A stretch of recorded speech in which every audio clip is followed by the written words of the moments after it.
Salam sejahtera dalam Kristus Yesus. Salam sehat selalu bagi Bapak, Ibu, dan anak-anak, keluarga Kristen yang diberkati Tuhan.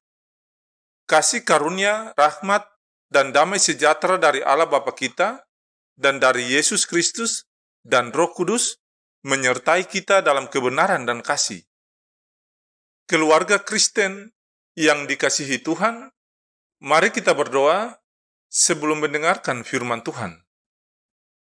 Ya Allah Tritunggal, firman yang hidup dan menghidupkan, kami hendak mendengarkan sabda firman-Mu, terangilah hati dan pikiran kami dengan Roh-Mu yang kudus, bantulah kami membuka hati, sehingga firman yang akan kami dengar, dapat kami hayati dan imani dalam kehidupan kami.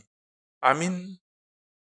Bapak, Ibu, dan anak-anak, keluarga Kristen yang diberkati Tuhan, bacaan firman Tuhan di saat ini terambil dari Mazmur pasal 32 ayat 8 dan 9. Beginilah bunyi sabda firman Tuhan. Aku hendak mengajar dan menunjukkan kepadamu jalan yang harus kau tempuh. Aku hendak memberi nasihat, mataku tertuju kepadamu. Janganlah seperti kuda atau bagal yang tidak berakal, yang kegarangannya harus dikendalikan dengan tali les dan kekang. Kalau tidak, ia tidak akan mendekati engkau. Demikianlah sabda firman Tuhan di saat ini. Tetapi hendaklah kamu menjadi pelaku firman dan bukan hanya pendengar saja. Sebab jika tidak demikian, kamu menipu diri sendiri. Amin. Keluarga Kristen yang diberkati dan dikasihi Tuhan, santapan harian keluarga di hari ini berjudul, Jadikan Tuhan pengendali langkahmu. Keluarga Kristen yang diberkati, pernahkah saudara melihat andong atau delman yang ditarik kuda? Kuda itu berkacamata, tetapi bukan tepat dikenakan di depan kedua matanya. Juga bukan dari lensa, tetapi lebih seperti penutup. Kuda yang mengenakan kacamata akan fokus ke depan, karena kacamata tersebut membuatnya tidak dapat melihat atau melirik ke kiri atau ke kanan, sehingga akan mudah dikendalikan kusir dengan tali kekangnya. Bapak, Ibu, dan anak-anak, keluarga Kristen yang dikasihi Tuhan, kedua ayat nas kita di hari ini memuat pengajaran dan peringatan dari Tuhan bagi pemazmur dan bagi kita juga saat ini. Antara lain, yang pertama, jalan yang ditempuh haruslah sesuai dengan yang ditunjukkan Tuhan, dan Tuhan akan terus mengawasi perjalanan kita agar tidak tersesat. Firman Tuhan, aku hendak mengajar dan menunjukkan kepadamu jalan yang harus kau tempuh. Aku hendak memberi nasihat, mataku tertuju kepadamu. Tuhan baik, dan Ia tidak ingin kita tersesat dan binasa. Yang Ia mau adalah kita sebagai orang percaya bebas dari dosa dan selamat.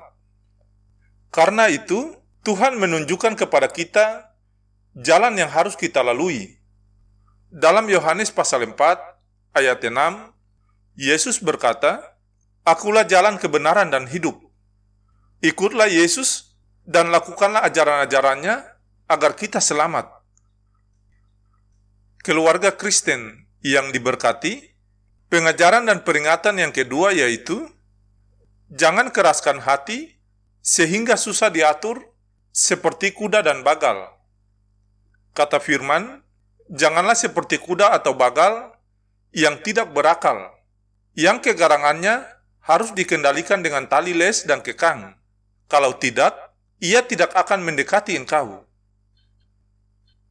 Keluarga Kristen yang diberkati, Tuhan memang tidak suka dengan orang yang keras hati dan tidak mau mendengar suaranya, seperti kuda ataupun bagal yang harus dikendalikan dengan kekang. Namun Tuhan tidak ingin memperlakukan kita seperti kuda atau bagal. Yang Tuhan inginkan adalah kita sebagai orang percaya dengan sukarela mentaati firman-Nya, bukan karena paksaan, namun sebagai manusia lemah yang mudah terjerumus dalam dosa, kita membutuhkan pengendali. Keluarga Kristen yang diberkati, hikmat dan roh Tuhan selalu tersedia untuk mengarahkan hidup kita agar sesuai kehendak-Nya. Karena itu, saudaraku yang terkasih dalam Tuhan, gunakanlah hikmat dan roh Tuhan sebagai pengendali langkah kita, sehingga kita tidak tersesat. Ya Tuhan, kendalikan langkah kami agar selalu berjalan pada jalan-Mu. Allah sumber segala kasih karunia yang telah memanggil kamu dalam Kristus Yesus kepada kemuliaan-Nya yang kekal, akan melengkapi, meneguhkan, menguatkan dan mengokohkan kamu. Kasih karunia dan damai sejahtera dari Allah Bapa kita dan dari Tuhan Yesus Kristus menyertai keluarga Kristen yang terkasih. Amin.